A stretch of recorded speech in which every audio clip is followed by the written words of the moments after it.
The Edmonton Oilers' defensive play has been a work in progress this season, as it has been for a while.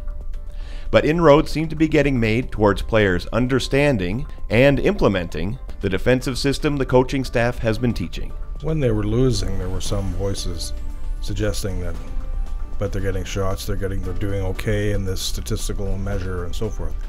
But to my judgment, in the games they lost, their defensive structure was a mess, and it collapsed and kind of into chaos so often that they were losing games.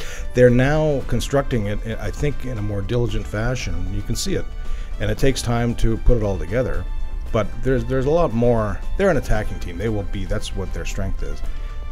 But I mean, they've been a team where that should be the strength, and haven't been able to score many goals for the last 2-3 years. So I really think that their success is going to come from the launching pad of playing sound defense, which is where success comes for most hockey teams, I think.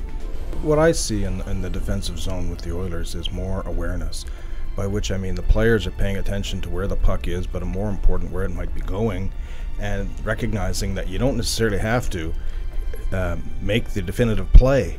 If you even get your stick on the puck and redirect it, that disrupts the pass.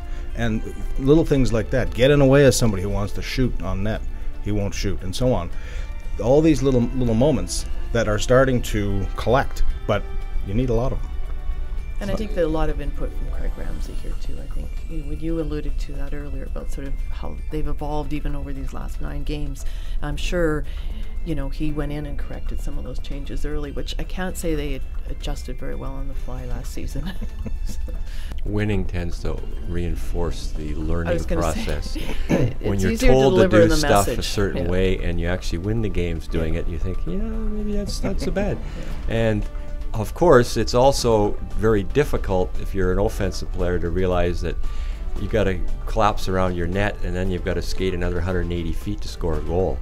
It becomes a little more difficult. It's a lot of work, especially for the center, who's runs the line, to come back deep all the time and then get it up the ice and make the plays.